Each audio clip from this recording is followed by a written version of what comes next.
पालोला चढ़ाई लेबो, बाबाला मनाई लेबो, पालोला चढ़ाई लेबो, सुमिरन के छाए पुहार। बाबाला मनाई लेबो, पालोला चढ़ाई लेबो, सुमिरन के छाए पुहार।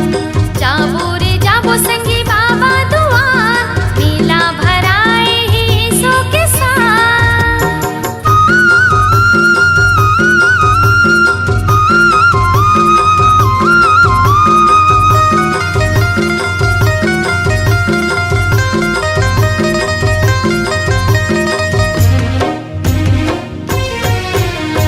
कीरौतपुरी में सुखर मेला भराए, गाँव भर के नर नारी हवे जुरियाए। छाता पहाड़ में गुरु आसन लगाए, सतला गुनत गुरु धुनीला रमाए।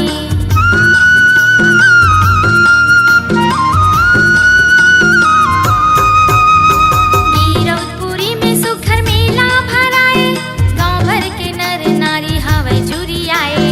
छाता पहाड़ में गुरु आसन लगाए, सतला गुनत गुरु धुनीला रमाए।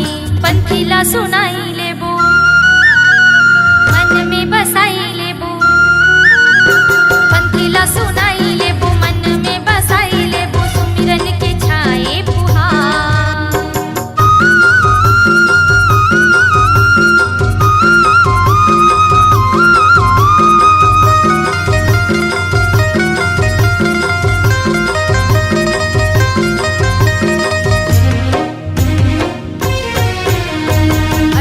दिसंबर आए जयंती मनाए, जितखा में बाबा के पालोला छखाए।